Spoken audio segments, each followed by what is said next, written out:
What's going on, everybody? Thank you for joining in to the Haul Across the Country Kentucky recap episode.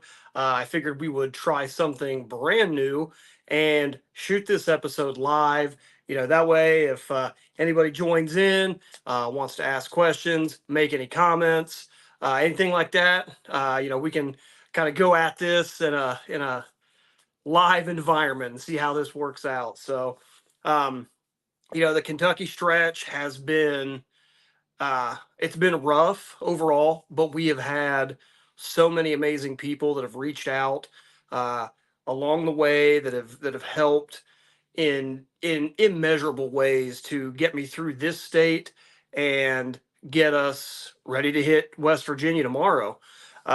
So I guess without further ado, we'll dial it back and kind of we'll go through the beginning of when I entered this state to where we are now, and we'll see how it goes. So it was last time I checked in with you guys, we were in Madison, Indiana. That was back on June 1st, June 2nd. Had a great experience there. The people there were amazing. Um, we got going on June 3rd to head towards Frankfort, Kentucky, and so I left Madison, and it was a nice big like decline hill. There was a trail that kind of it was safer than going around this real twisty road to get downhill towards the river in Madison, Indiana. So I decided to take this paved trail, and it was steep. And I know a lot of people think like, oh man, you're going downhill. It's got to be easy. It's like, it's not that easy because I have to hold the cart back as I'm going down this grade, which was probably like 35 to 40 degrees. So it was a rough, almost a mile down. When I got down to the bottom, then you kind of had to go back up over another little hill, dip down, came around, and we finally crossed the bridge to get into Kentucky. And there's a little town right on the border, right along 421 called Milton. And I was kind of feeling like I had to use the restroom. So, but the only thing that was there was like a Dairy Queen, and it was about to open. So I hung out for about 30 minutes, waited for it to open. I went in, like grabbed something to eat since I was there, and then I asked them like, "Hey, y'all got a bathroom? Because kind of got to use it." And they were like, "No, we don't have a bathroom." And I was like, "Hmm, well, that's rough." So I sat down, I had my burger, and I got ready to go. And the GPS had two different ways you could go. You could take 421 and go up and around the hill. It would have added a few miles to it, but the walking direction said, "Hey, take this road and go straight." So I go up this road, and the convenient thing for me about the walking GPS that I use, it's an app called Footpath, and it'll map your walking GPS directions from point A to point B. The other thing it gives you is your elevation gain and loss throughout the day. And what I found out is the path that it had marked for me uh, had a 450-foot elevation gain in a mile or less. It was right around a mile or something. So I went through, a couple of homes, and I started going up this hill. And some of these hills were like 43 to 45 degrees. I mean, they were steep. I wouldn't want to live there in winter. Like I don't understand how people could even get down from there. And it was, I mean, and pushing the cart up there, there were sections of it where I would go like 30 feet, 30, 40 feet and stop for a few. It took me almost an hour to get through that 1 mile section because of the incline. But I finally got up, got to the summit of it. It kind of flattened out a little bit, and I pushed on around. There was a Dollar General where the road I was on dead ended into 421. And so I stopped at the Dollar General, went in there. Luckily, they had a working restroom. So I went in, used the bathroom, grabbed some Gatorade and some water. Had a peanut butter sandwich, was sitting out front for a little bit, kind of relaxing. And I looked at the clock, and it was already like 12. So in about 5 hours, I'd only gone 5 miles. So I had another 22 miles to do that day. I had reached out to Falls Family Riverside Farm, which was like a farm and event venue. And I sent him an email. I was like, "Hey, would you guys have any room or mind if I threw my tent down, and they said, absolutely, we'd love to have you. They're like, we have a barn that we use for weddings and whatnot. You're more than welcome to set up in there. And typically when I'm camping, like I usually set up under, if it's a park or whatever, I'll set up under a gazebo just in case it rains. There may be zero rain in the forecast, but I don't really like taking those chances. So I contacted them, but like I said, it was already noon and we still had 22 miles to cover. So, I got everything packed up and I was like, let's go. Turned on my little Bluetooth speaker and started hoofing it up 421. And we ended up making it to the farm right around sunset. I think it was like 9. I mean, the sun, there was enough light that you could see, but not a lot. It wasn't quite headlamp level, but so I got in, got my tent set up underneath the in the barn. The father of the owner came out and showed me that they actually had bathrooms on site too that were open that I could use, which is a welcome thing for me, especially in the mornings, because my body is on a biological clock when I do this walk, and there are certain things that have to be taken care of when you wake up in the morning. Had a pretty good night's sleep. I'd actually picked up an order of barbecue, like pulled pork, some baked beans, and I believe it was mac and cheese from a food truck. I had stopped in a little town called Bedford, Kentucky on my way, and I stopped at a Subway, get some calories, get some good food in me. And it's like as soon as I left the Subway, of course I smelled barbecue. And anybody that knows me, if I smell barbecue, we're having barbecue. But I talked to the owners of Burnouts Barbecue. The owner and his son were there. They were super cool. But baked beans didn't really hold too well over the 8 or 9 hours that it took me. Or actually, I guess from that point it was about 4 hours. By the time I got to camp, the baked beans weren't great, but I inhaled the pork and the mac and cheese. Uh, Set the camp up, everything, got ready for a good night's sleep. The next day, the 4th, I had planned on doing 31 miles and really just killing it to get to Frankfurt, because we had meetings set up on the 5th that I wasn't going to miss, because that's the whole reason we're doing this walk. So sun was coming up. I got going. I got packed up fairly quick. I got myself cleaned up, and I said, "Let's go." Pushing through the rolling hills of Kentucky was, this time it wasn't super hot like it is now, so it wasn't too bad. I was able to get through it fairly well. I got about 15 miles in or so, give or take, and I stopped in a little town called Pleasureville. Stopped at a gas station there that had like the Hunt Brothers, like pizzas and whatnot, like little snacks or whatnot.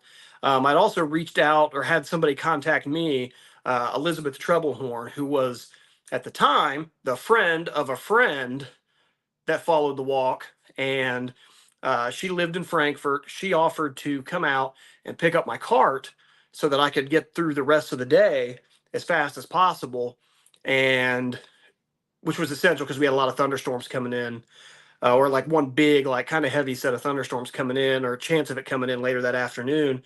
So she met up with me further down 421 as I was going towards Frankfurt. We got the cart loaded up. I kept my day pack with like Powerades and water and Gatorade in it, and just started hoofing it. Storms did end up moving in, and all I had was my rain jacket and my pack. So threw the rain jacket on, and I mean, this was like this was painful rain. This was like that Forrest Gump, like sometimes the rain felt like it was coming from beneath us. Um, it was hitting me like rain would hit me when I was riding my motorcycle. And there was lightning going on, but there's really nowhere to go. And kind of weird for me to walk up to somebody's house and be like, "Hey, I'm a random guy walking across the country. You don't know me. Can I hide out in your barn while this thunderstorm goes through?" So I just kept going. Ultimately, like, if it's going to be my time, it's going to be my time. Thunderstorm, as it's moving through, I'm still trying to keep up a good pace. And there's lightning and then a thunderclap that was like super close to me, a lot closer than I expected. And it kind of startled me. And my left foot was, since I'm walking on the left side of the road, my left foot hits the grass. And I end up doing some Looney Tunes, like feet in the air. Um, Slipped and fell. I didn't fall on my back. I just kind of lost my balance. But when I did, I kind of felt my pelvis, like all the stuff that's been wrong since the bike wreck, the stuff that's pretty much chronically wrong with me at this point, kind of did the Rice Krispie thing with snap, crackle, pop. Um, so it slowed me down for a considerable amount of time. I reached out to Elizabeth and I said, "Hey, it's like, since I'm still sharing my location, can you just come pick me up whenever you get out of your meeting, and then I'll make these miles up on Thursday. But I got to make sure we get to Frankfurt because I had meetings set up with a few people." And unbeknownst to me at the time, I found out the next day, Elizabeth went out and set up a lot more meetings, and introduced me to people. And we had news stations coming in. I mean, there was a lot of stuff that ended up happening that I had to get to Frankfurt for. So she picked me up. I was about 13 miles short of Frankfurt. I was still making pretty decent time. Like, if I hadn't hurt myself, I probably could have rolled into town about 9:30. So it still would have been a reasonable day as far as time goes. But it was tough to even take steps for parts of that. So I get to the Capitol uh, Plaza Hotel there in Frankfurt. Really cool hotel. They were awesome people. They gave us the friends and family discount, so it was a considerable discount for a pretty nice hotel room. We booked it for 3 nights. Obviously, one night was because we had the meetings the next day, and because of the meetings, I was going to book it a second night just because wasn't going to.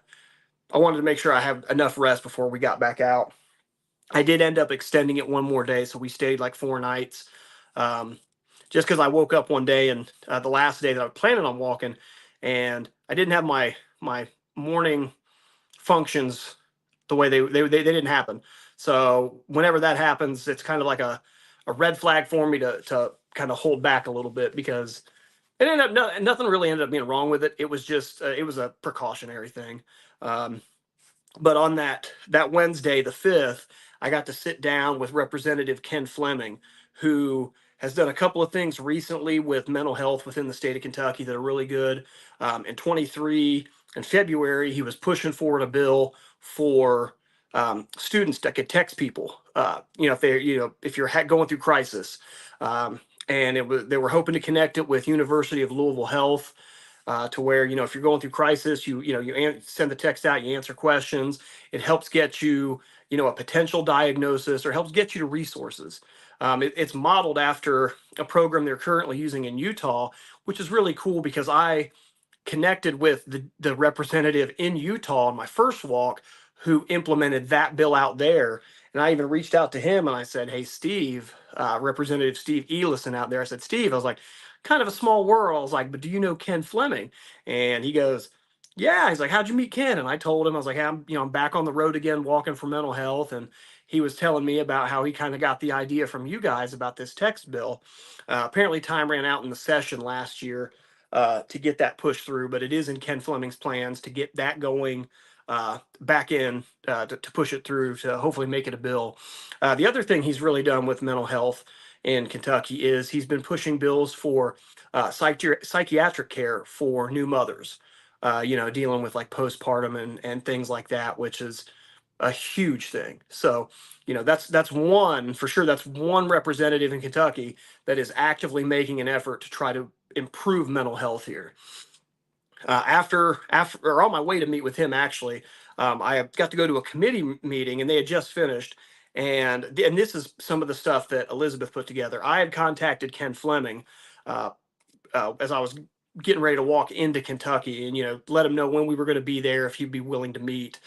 But before we go in, Elizabeth, the woman who had picked me up the day before, had gone out and she had put out so many feelers because she had a lot of connections. She works in the Capitol building, right, helping to actually like write the legislation and do things like that. So she had a multitude of connections, and she put together a lot of stuff and helped me meet so many people. But the first thing we did, like I said, there was a committee meeting, and they had just wrapped up.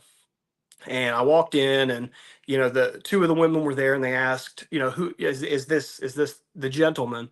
And I shook their hands. It was Representative Sarah Stalker and Senator Karen Berg. And as soon as I shook Karen's hand, she came up to me and she wrapped me up in a hug.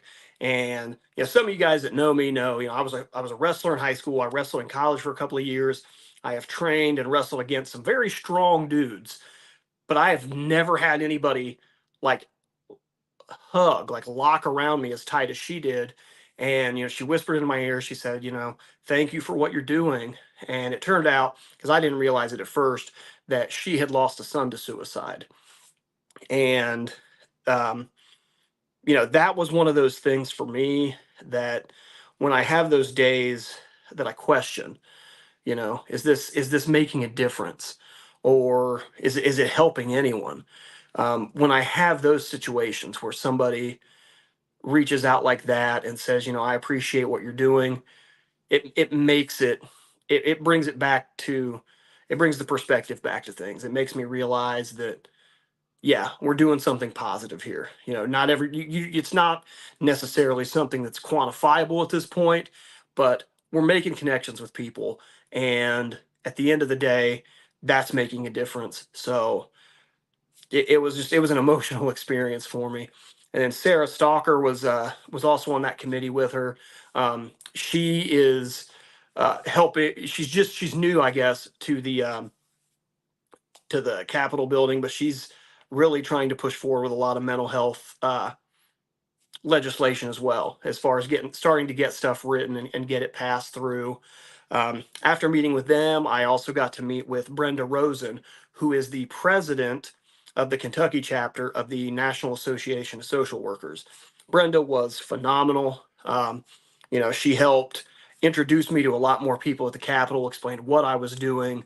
Got a couple of social workers from the City of Frankfort Police Department, which was a cool little initiative where they take these social workers out on mental health calls in an effort to kind of help avoid just throwing people into jail for mental health reasons.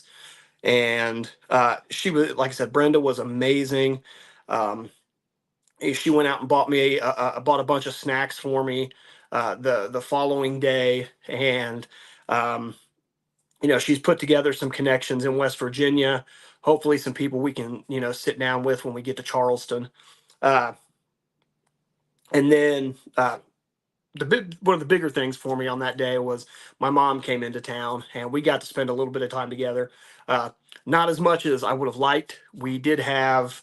I wasn't ready for like all the extra meetings and everything that went on. So mom basically just kind of tagged along for all these meetings and two of the news interviews I did that day.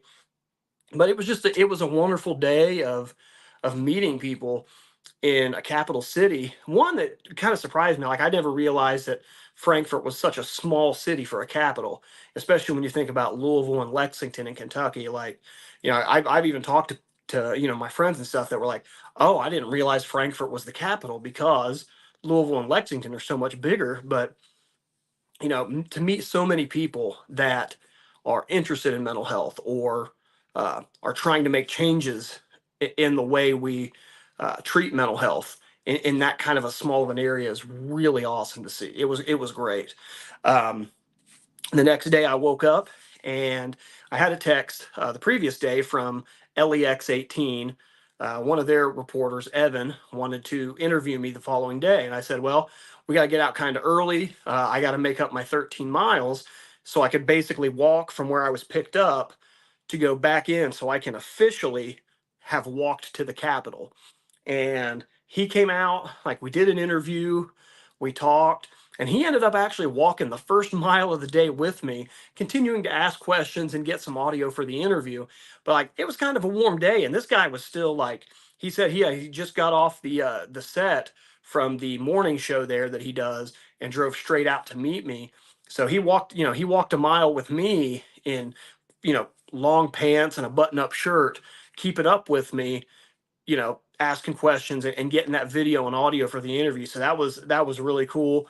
It was just a 13-mile day. I did run into one gentleman. He was up mowing his lawn, and like, I stopped to take a breath and like drink a Gatorade because I didn't have my cart with me, just to make it easier. And he reached out and he goes, I think I recognize you. And I was like, well, I hope it was for something good. He's like, yeah. He's like, I saw you on the news this morning. I said, yep, that would be me. And he's like, oh, it's a good thing you're doing. He's like, just keep going. He's like, I appreciate it. And I said, well, thank you for reaching out, because it's always, I don't think any of us uh, dislikes when somebody acknowledges what we're doing in a positive way. But yeah, the rest of that day was just kind of relaxing. The rest of that day and the next day, I just kind of chilled out in Frankfurt, uh, kind of let that leg heal up from 2 days prior, make sure it was good to go.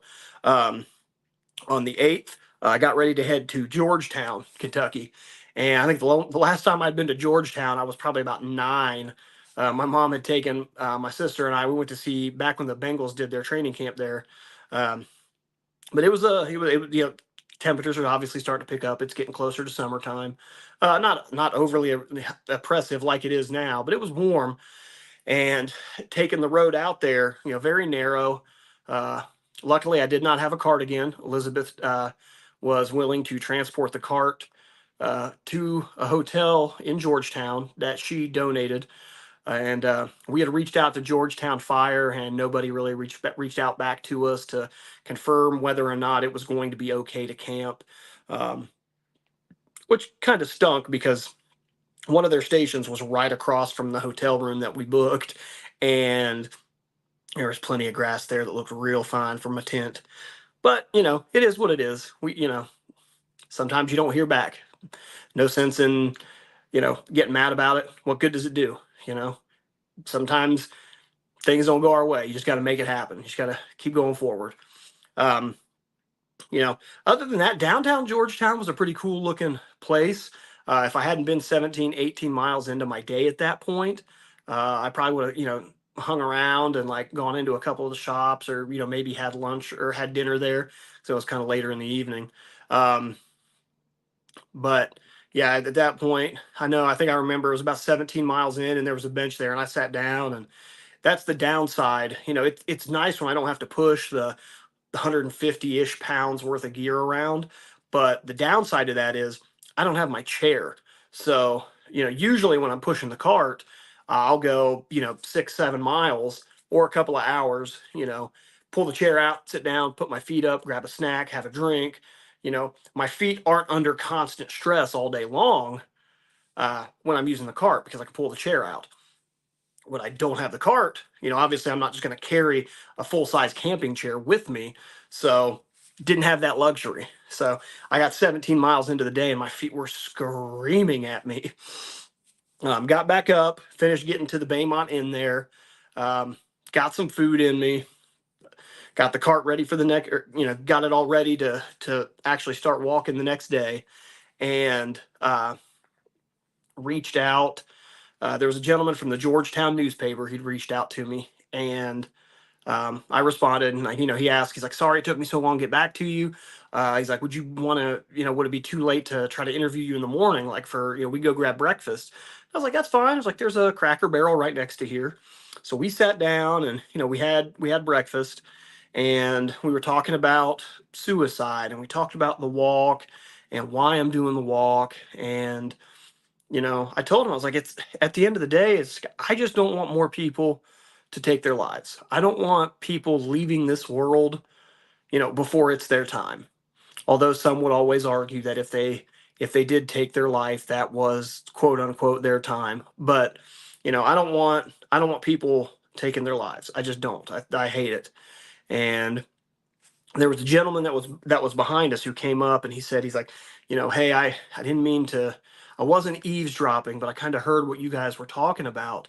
And he's like, "I wanted to let you know," he's like, "over the last few months I've tried to commit suicide 3 times." He's like, "My wife's passed away recently, and I can't go on." He's like, "I hate going into the house. I can't do it anymore." He's like, told us that he's planning on moving to Arlington, Virginia, with his brother here soon. He's like, "I'm selling the house because I can't go back into it. I can't be around it anymore." Which, to an extent, I can understand. And I told him, I was like, "Well, I'm glad you're still here." And he goes, I am too." He's like, "I'm very glad I came across you." He asked, Are you coming through Arlington?" And I said, I it took me a minute because I don't exactly remember the geography around the Maryland area, but I knew I have to go to Annapolis and then going down to Richmond. And I said, "Actually, yeah, I'll be going right through Arlington. It'll probably be, September-ish, but I'll definitely be going through there." He's like, "Well, uh, I'd love to reconnect with you when you come back through." And I said, "Absolutely." I gave him one of our cards, and And I said, hey, follow along, and when I get closer to you, look me up. We'll hang out and make sure he's doing all right. And again, it's one of those things where somebody reaches out and reinforces that what we're doing can make a difference. Yeah, there are people that are out there that are like, well, the only way you're going to make a difference is if you're directly helping a person. If you're a doctor, a social worker, and you're helping those people, that's the only way you're going to make a difference. I beg to differ. you know but everybody's entitled to their own opinion. Yeah, that's America, gotta love it. Um, but after the breakfast, I started heading towards Paris, Kentucky, and their fire department. It was a relatively uneventful day. Another super tight road, 460 from Frankfurt to Paris is a very tight road. A lot of like blind hills, blind curves. Got more than a few like uh, perturbed honks from drivers. I am sorry that people have to slow down for 10 seconds out of their day. It is what it is. I'm legally allowed to be in the road. Sorry. Uh, but I got into Paris late, got to the firehouse. I did try to get a room at a hotel. Uh, I won't run down the name of the hotel. We had a post up because I was a little bit miffed by it. I walked up and hotel has no cars in the parking lot. Just it's empty. And I'm pushing my cart up and I try to push my cart or pull my cart through the double doors to get it in. And the gentleman's there, and I'm like, yeah. I was like, hey, I walk in and I pull out the Haul Across the Country debit card. I pull out my ID. I get ready to set it down, and I said, I just need a room for the night. I was like, preferably first floor, you know. And the gentleman at the counter, he's tapping away, and he's like, I'm sorry. He's like, we're all booked up, and I kind of was like, there's nobody, there's nobody out here. And he said, yeah. He's like, we have all of our rooms are spoken for. And I said, all right. Put my stuff back in my wallet, walked back out. Luckily, there was a fire station that was just catty cornered to them. And one of the bay doors was open. So I just kind of pushed the cart back around. I went up and knocked on the door. Luckily, they were awake and right there.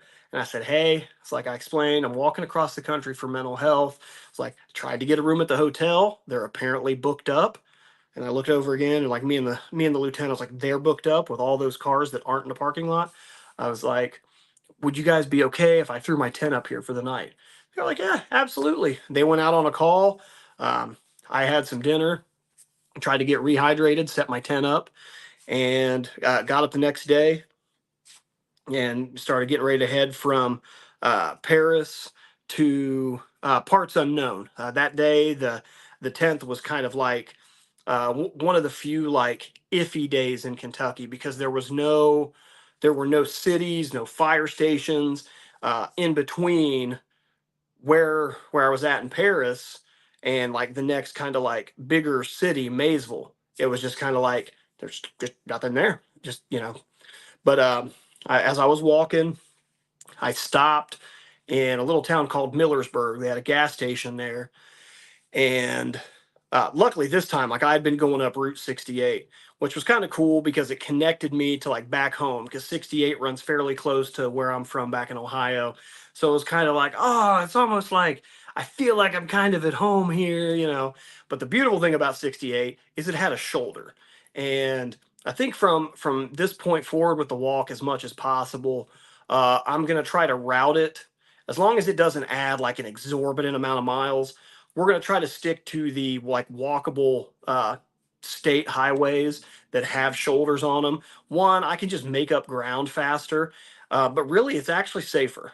You know, there's less chance of a car hitting me with a shoulder than what it is on a tight road. You know, and occasionally having to like push the cart off the road, pull the cart back on the road, and things like that. Um, but leaving Paris, as I was walking out, it was really cool. I didn't know Secretariat was from Paris.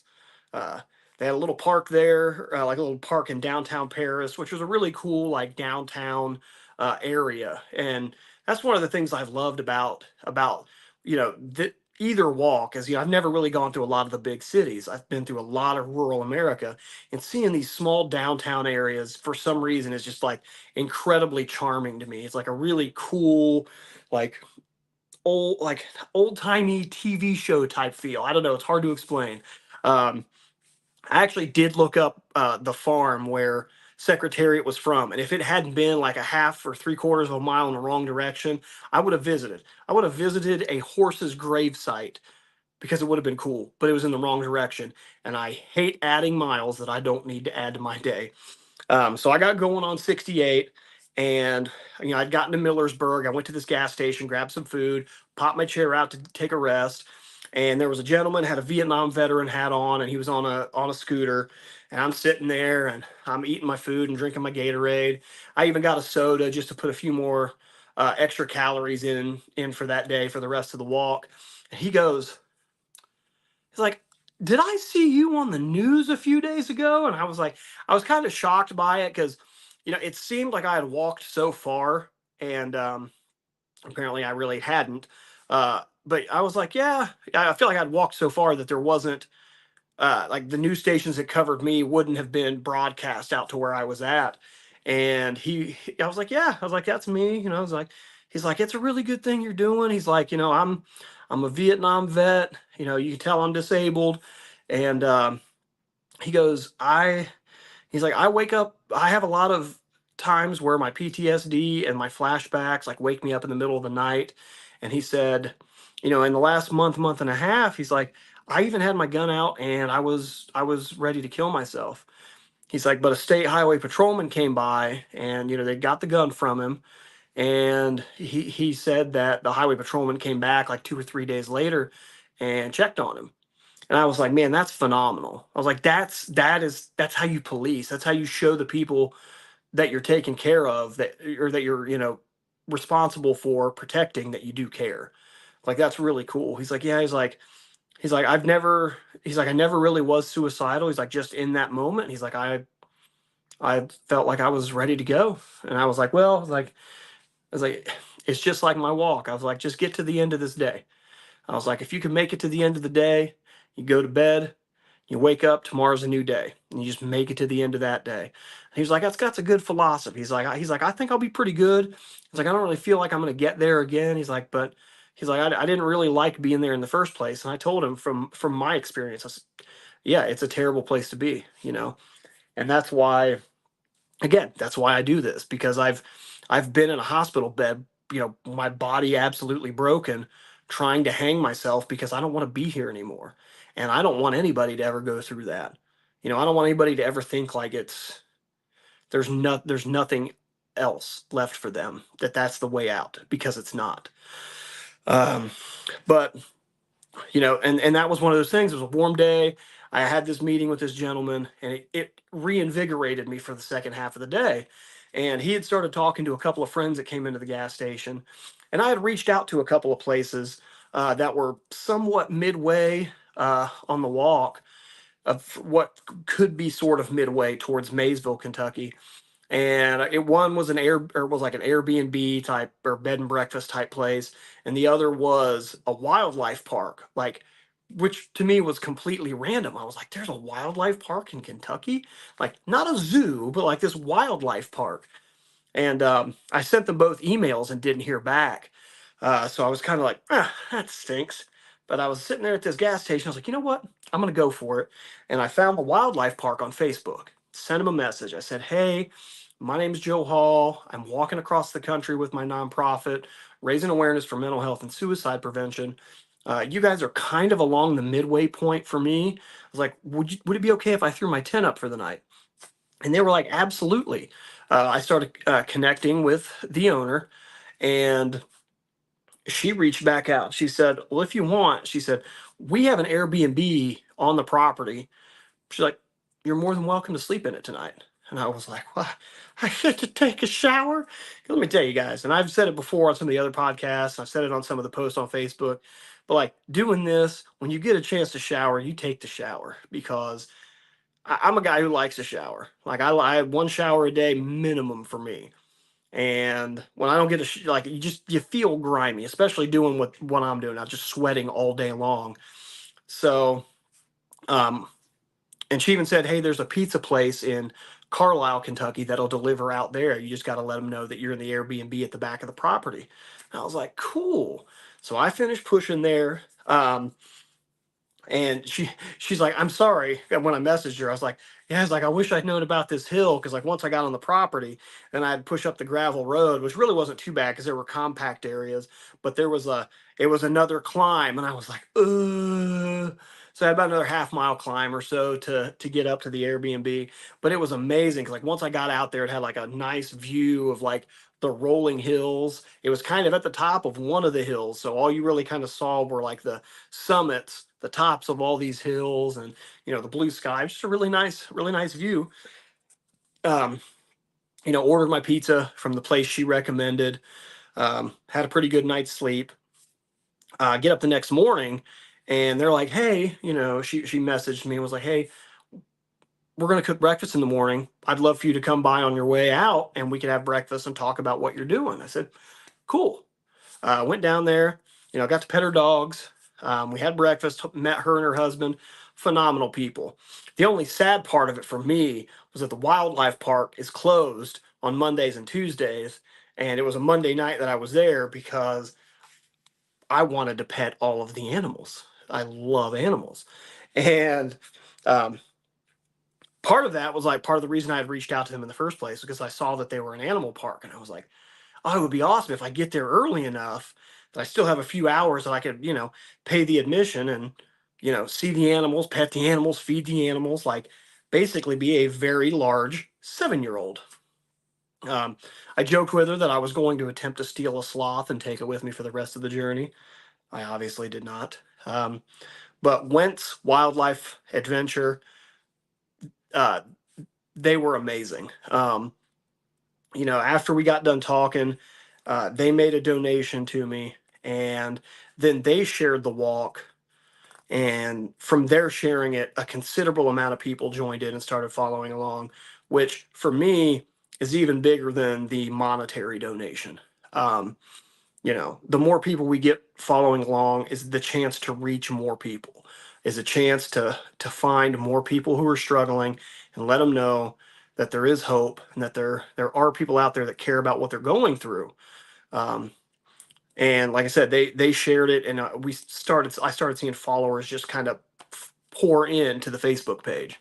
Uh, but I got up the next day, again, after breakfast, having a good breakfast, beautiful day, we're recharged, let's go.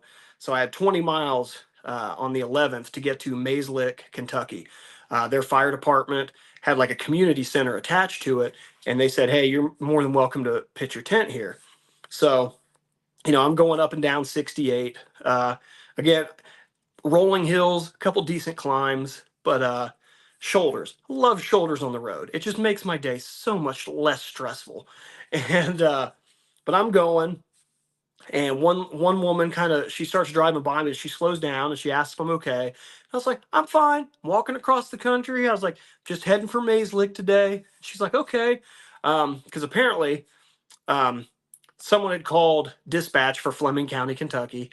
I think it was her. She had called dispatch originally. The dispatch called a sheriff, and he thought I was at another big hill climb later on in the day, or I think it was later on that day. And I was actually at this first. I just passed over this first hill, and so that sheriff comes up, and Sheriff Rob Kahn, he pulls over, and we start talking about the walk and mental health, and he talked about his career in policing and like some of the things he's seen that you know can sit with you for a long time and can really negatively impact your mental health.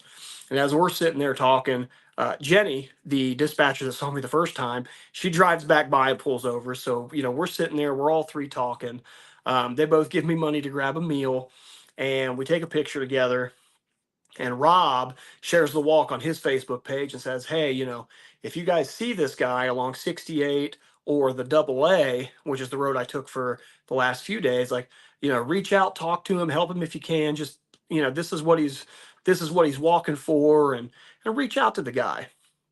So I keep going, and as I get closer to Mayslick, Tracy Collins reaches out to me, and she is somebody that had passed me on 68 a few times and had stumbled upon the Facebook page.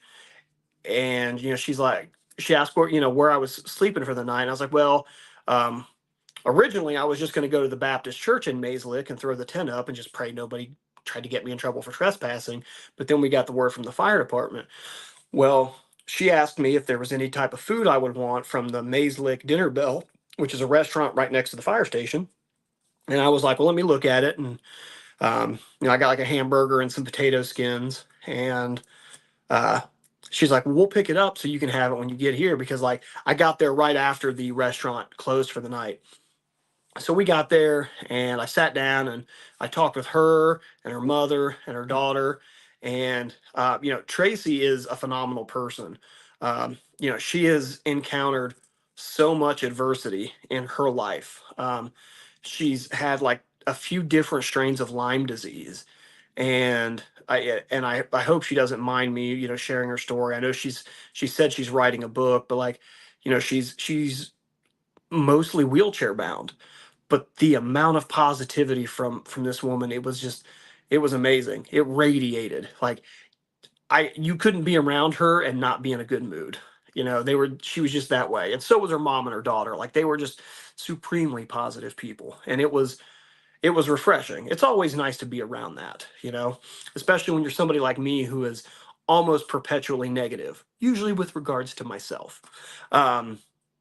But yeah, I'm getting ready to set my tent up, and they were having euchre night. They have a weekly euchre night at that fire department, and they were like, "You ain't got to sleep out there. Just come on in here and sleep inside." And a couple of the people that had played euchre had seen me on television, and I told them, I was like, "Man, I'm surprised that you saw me on television."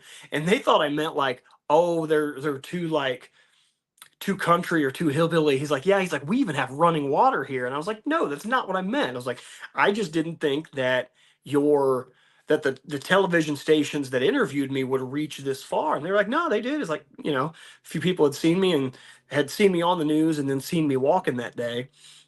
But it was a really good day. It was met a lot of great people that day, and then had a good end to it with getting to sleep inside at the firehouse. But man, the next day was probably the worst day of the walk so far. Uh, for those of you that don't follow on Facebook, I woke up about midnight, and it began what was about an 11-hour binge of diarrhea. And you know, like I got everything packed up to leave for the day because I only had 8.5 miles left to get to Maysville, Kentucky. And I got everything ready to go. Like, it's only 8.5 miles. That's like 3 hours of walking. It's not even that bad. Um, and every time I would go from sitting in the chair and like packing some things up to stand up, I'm like right back in the bathroom. Leave the bathroom, like move around, pack some things up. You got to go again. It was like I just couldn't leave the bathroom. I finally felt like, okay, cool. It was around 9 o'clock in the morning. I'm like, I think I beat this. Cool. So I walked next door to pushed my cart up a little hill to the marathon station next door to grab some water and, a couple things for breakfast, like honey buns. There's not exactly a lot of like good, healthy decisions. Like, oh, you could have granola bar. No, I'm not going to have granola bar for breakfast. I don't like eating granola bars in general. They don't taste very good. But so I grabbed a few things for breakfast, and like I go outside and I sit in the shade because it was starting to warm up now. And like I said, this is 9 in the morning, and just pound my Gatorades and pounding water. And I stood up like I was getting ready to leave. Had to go right back in the bathroom, right back in the bathroom. Finally, I stood there between trying to get the energy up to leave and to finish the walk for the day, or just do the walk for the day. And I just couldn't leave the bathroom. But it got to a point where I was like, I think I can make this. I feel like, I was like, I don't think there's anything left. So I start walking up 68. I don't even make it a half a mile. There's another Valero station coming up. And I reach out to Jenny, the dispatcher from a couple days earlier, and I was like, I think you might need to call the squad. And she's like, well, do you want to or do you want me to? And I was like, you can go ahead. I was like, I'm going to go up to this Valero station, and I got to use the restroom again. And anybody that knows me knows, like, I'm not a go to the hospital or go to the doctor type. Like I've been better about seeing my general practitioner like recently, the last like 4 or 5 years. But for the most part, I'm not the person that goes to the hospital. I don't like it. I got that from my dad. So I know when I tell somebody to call the squad for me that there's probably something legitimately wrong. But I go in and I push my cart up because like the Valero's naturally on top of like a 25-foot hill, and push up there. I grab a couple things because at some of those stations, it's like no public restroom. You got to buy something at least. So I was like, okay. Go to the bathroom again. And I get out, and like 4 or 5 of the Mayslick volunteer firefighters are there because they heard the call go out. They don't have a squad there. They had to call the squad from Maysville to come pick me up. And I'm just sitting there on like a picnic table, I was like, ugh, just drained. I couldn't do anything. And, they're talking to me about it. And some of them hadn't seen me the night prior. So we're talking about the walk and what I'm doing. And finally the Maysville, EMS gets there and they get me into the squad. And I'm talking to the, one of the lieutenants there that I think it was a lieutenant that picked me up. It was one of the chases. And, they put an IV in me to start getting some fluids going, and he thought it was heat exhaustion. But they get me to the hospital.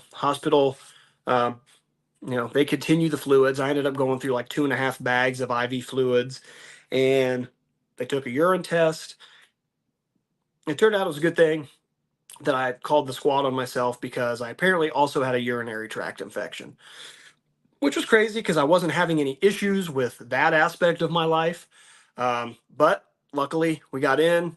They started me on 1 bag of antibiotics, gave me antibiotics to take for a week, and potentially could have saved my life. UTIs can kill people. It's an infection.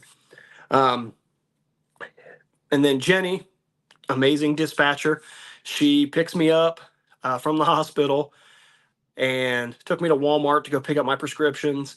I picked up some yogurt because the doctor said, eating yogurt would be good to rebuild some of my gut bacteria that was most likely evacuated, and grabbed some water, some Sprite. Told me to drink regular Sprite. That way I could have, they wanted me on clear liquids mostly for at least 24 hours.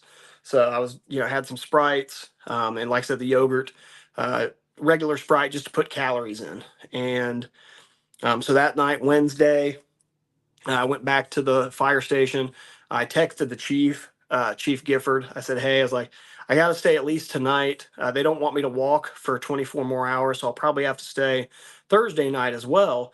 And he's like, stay as long as you need. He's like, if you need a couple of days, like we only really rent the community center portion out on the weekends. He's like, just get better, relax, and make sure you're good to go.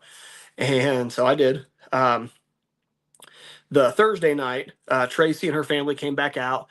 They wanted to take me to dinner, and my stomach had felt like it was rebounding.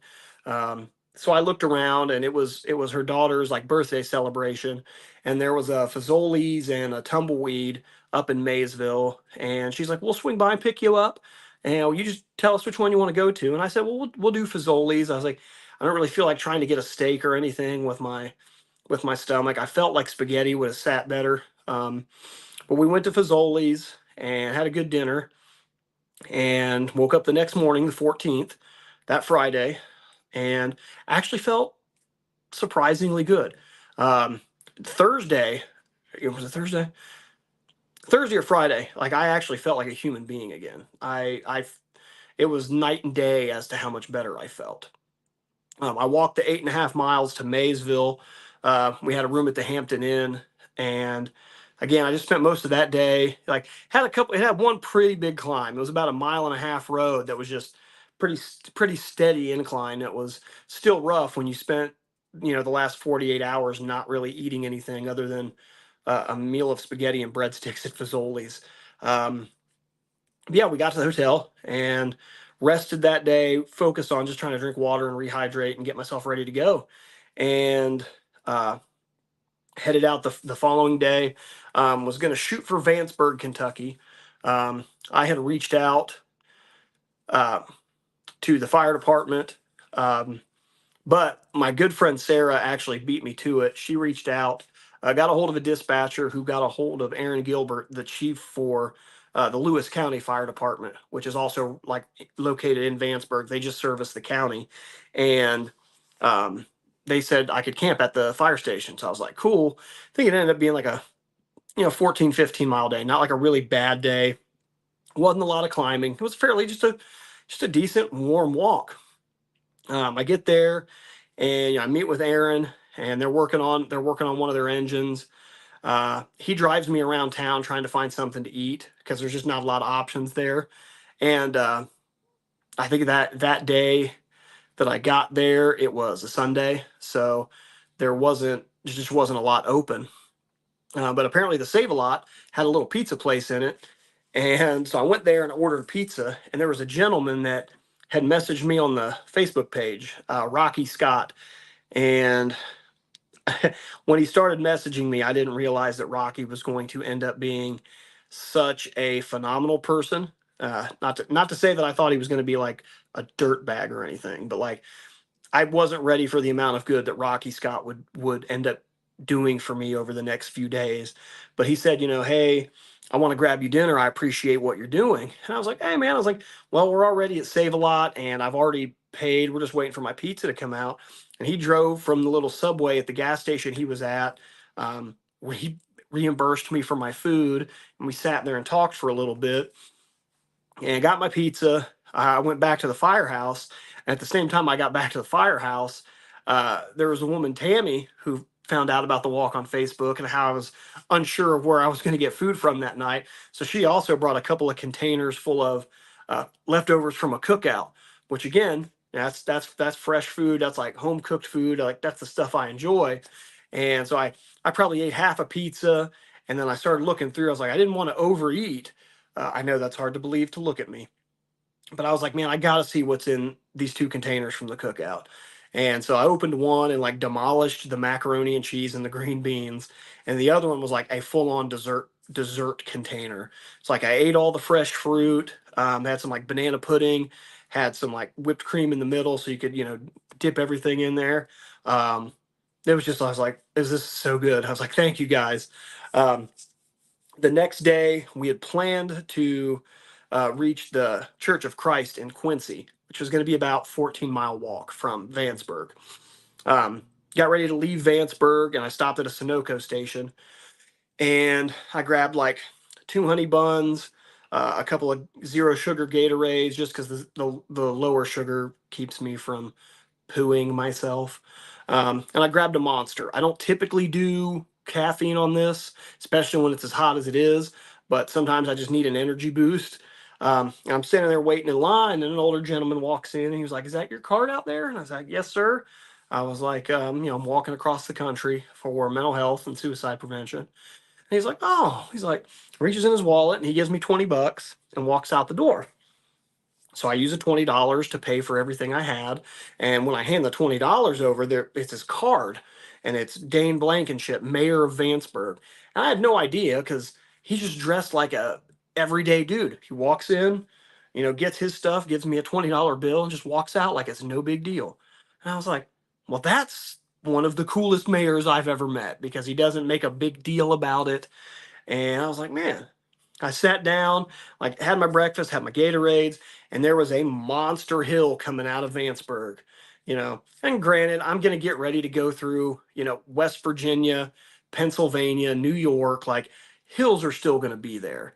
It is what it is. That doesn't make them suck any less when you're pushing up them, though. Um, but so I get about 11 miles into this walk, and there's a one restaurant that I passed, and it was like Sharon K's Down Home Cooking, and it had great reviews on Google. And I try to stop at the mom and pop places more than chain restaurants as often as I can. So I was like, and it was right around 12:30 when I got there, so it was good timing for lunch, especially after all the hills that I just had to do. So I pulled in there, take my shoes off and throw my sandals on, and like so I can let my socks dry out and let my feet calm down a little bit. And I go inside, and there were a few people that were in there that had passed me on the road. And sharing my story with one group. So, but it's a kind of a small place, so like everybody could hear the story. And one gentleman that was there that introduced himself is David Irie. And let me tell you, David was a phenomenal human being.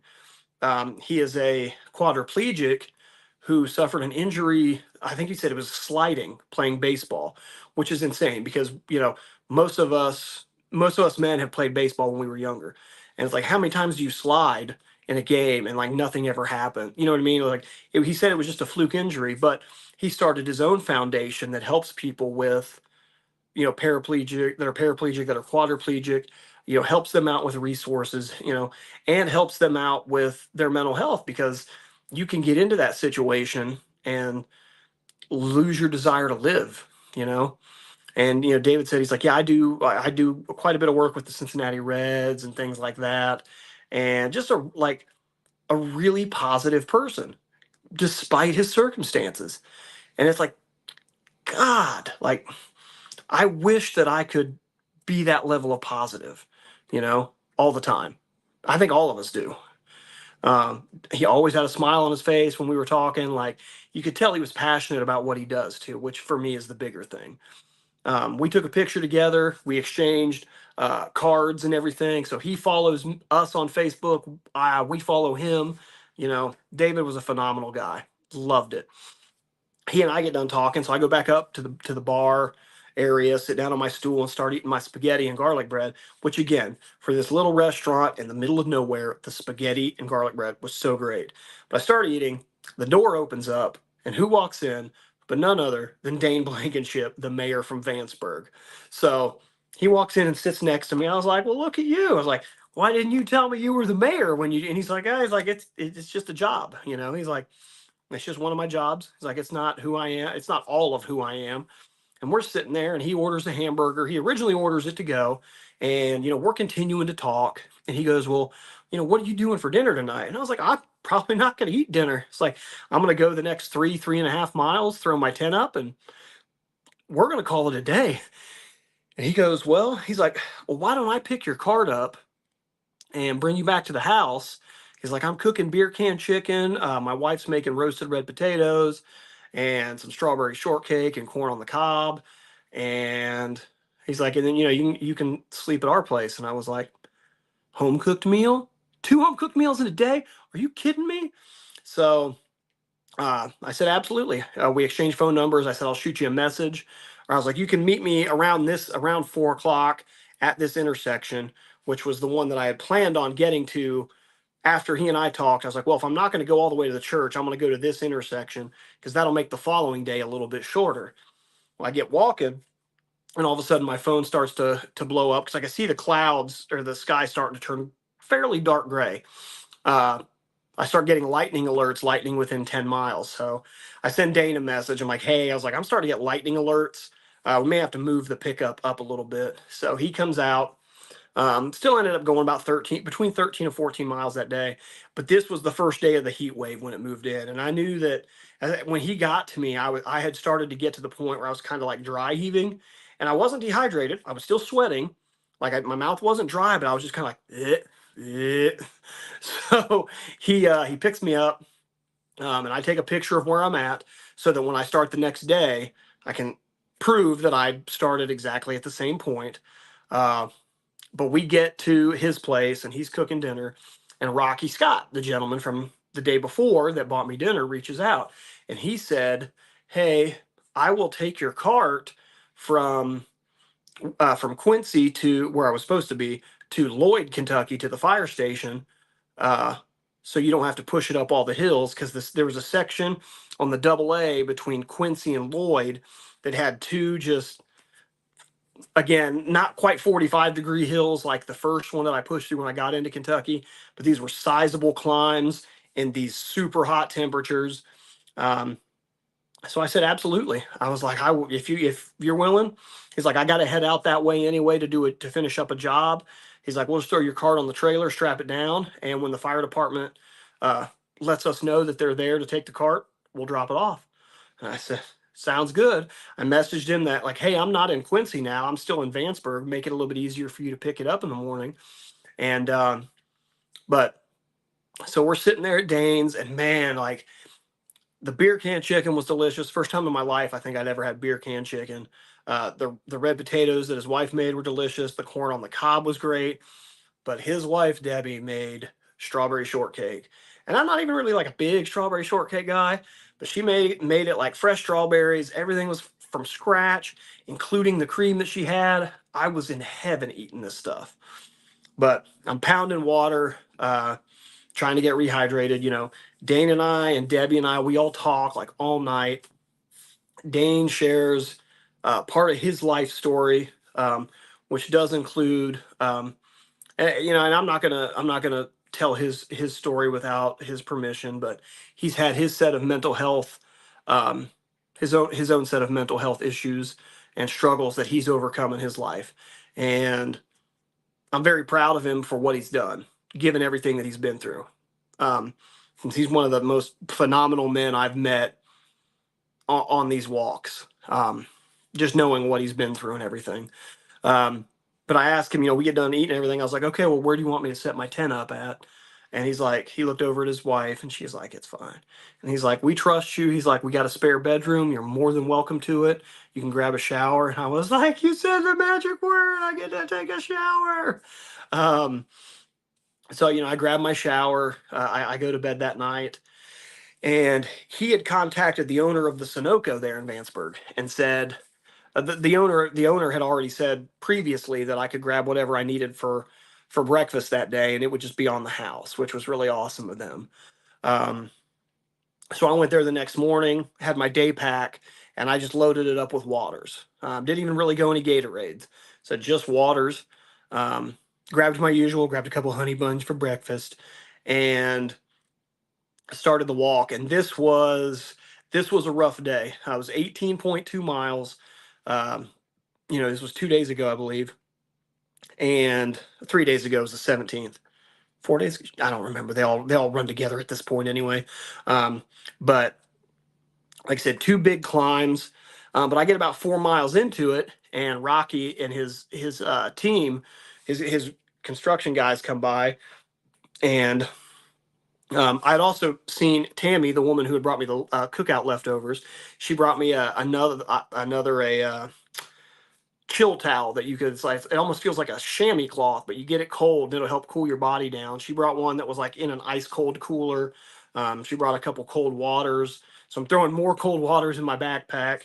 Another woman stopped. She had seen me on Facebook and gave me like a new first aid kit, had some blister care in it, which was kind of foreshadowing. Um, because I had started walking that day and I felt like on my left foot, my big toe and my second toe were like rubbing together. So I put these blister band-aids around my toes to keep the friction so I wouldn't get blisters. Uh, they ended up like must have gotten wet and they bunched up. I still ended up getting really bad blisters in between my toes. Um, but Rocky and his guys stop and we're talking, and I throw my chill towels in their cooler. Um, they head off to their job. I start going. Probably another hour later, Dane Blankenship pulls back by, drops off some cold waters. He said, he's um, taking their neighbor to a doctor's appointment. He said he'll come back by later on and check on me. And I just keep going. My left foot at this point is kind of starting to get painful. I can tell that there are blisters occurring at this point where it felt like there were no hot spots whatsoever on my left foot. And out of nowhere, these blisters have started popping up. But I'd been changing my socks. I'd been doing everything. It's just that I had finally gotten my shoes worn down to the point that it was creating like an odd pattern on my foot, I guess. I don't know. But these blisters got bad. Um, I finally get through the two big climbs on the walk. I'm actually at the top of the second hill, which left me like 3.5 miles left for the day when Dane comes back by. Rocky had come back by earlier in the day a second time on his way home, and had let me like sit on his tailgate for a minute, kind of rest my feet a little.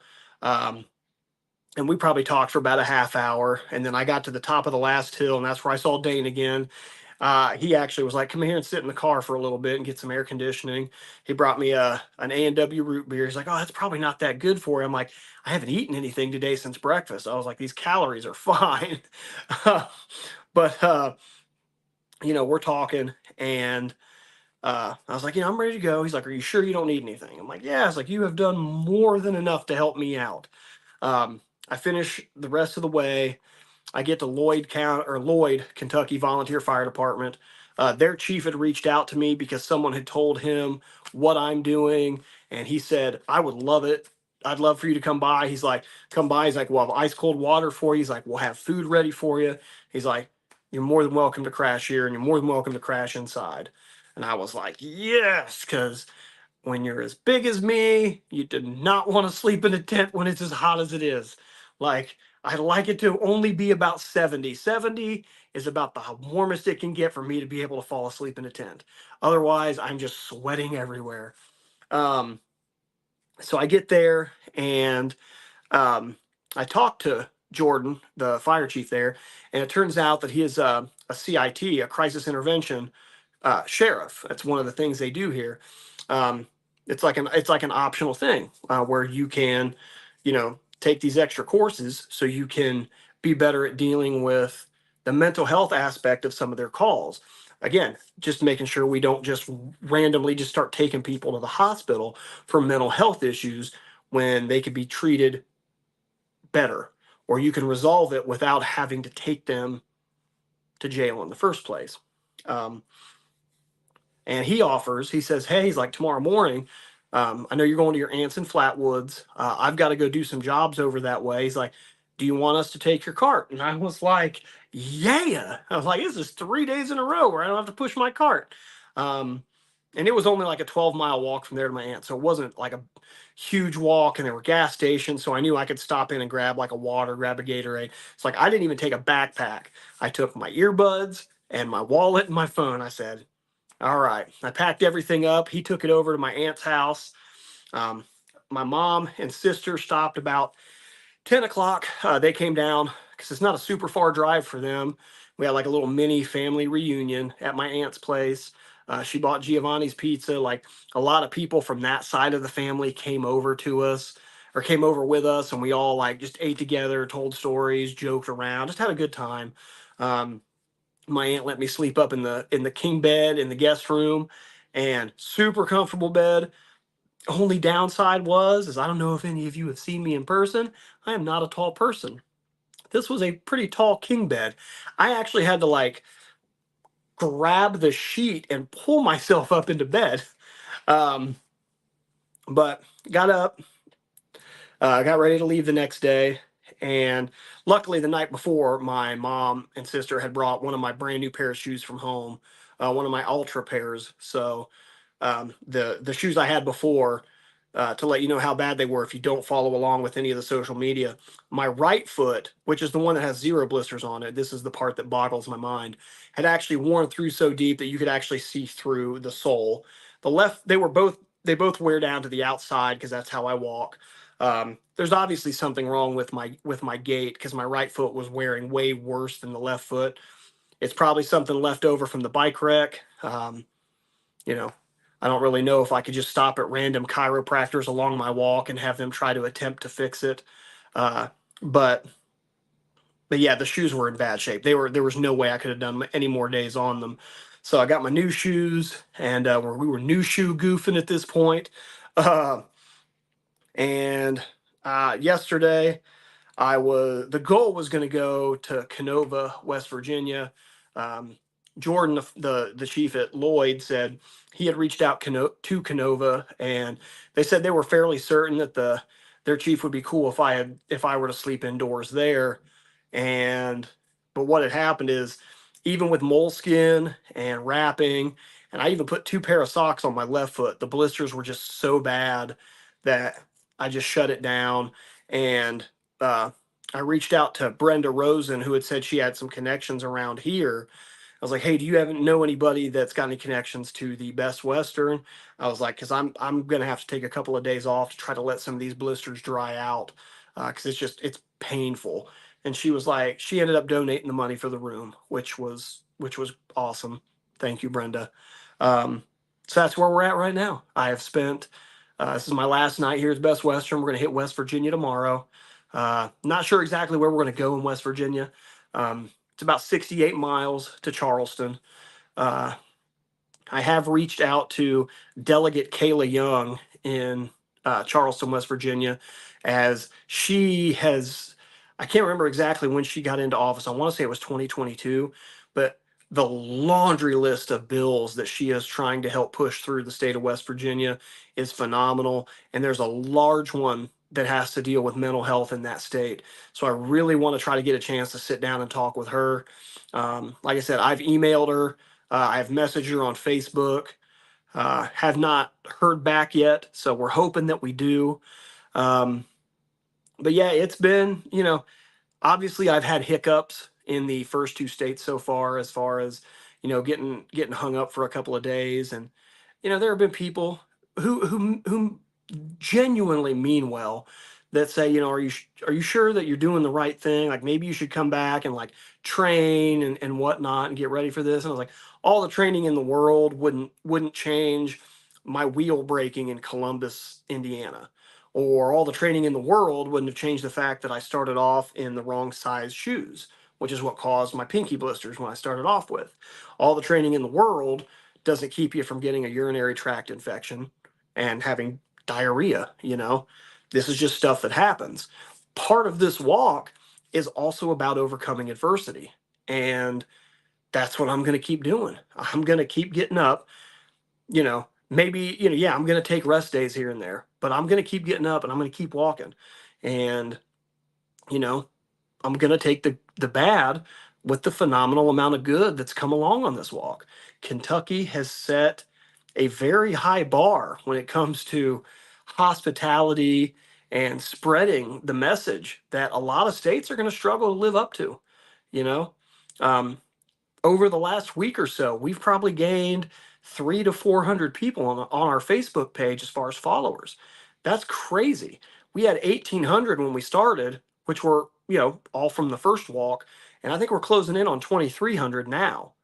And so I'd say at least 300 people in the last 2 weeks have started following along. So, I'm going to continue to do what I do and try to put out this positive message and continue to try to meet with, legislators. Right now, West Virginia, we're kind of striking out, but we got 4 or 5 days to before I get there. It all just depends on how many miles I want to try to crank out with the heat and whatnot. Theoretically, 18 miles a day, I could probably make it there in 4 days. But I'll probably just back it down to about 15 miles a day and just take it easier and get there as safe as I can. But thank you guys, all the guys everybody that's tuned in for this first attempt at a live podcast. Uh, didn't really see a lot of comments come through on this end, which is completely fine. Would have been a lot more interactive, but that'll happen next time, I guess. But take care of yourselves, guys, and take care of the people around you, and do something kind for somebody out there. Doesn't have to be a friend or a family member. Do something kind for somebody. Do it for a stranger. You never know how far that one small act is going to go for somebody. You never know what kind of impact you could have on somebody's life. So I love you guys. Thank you guys for following along, and hopefully here soon we'll have a little bit more good news from West Virginia. Again, going to try to continue to give you guys a decent product in the podcast too. It's just, it's a bit challenging trying to do it all from my phone. So again, I love you guys. Just remember that you do matter and it's okay to ask for help. All right. Love you guys. We'll see you next time.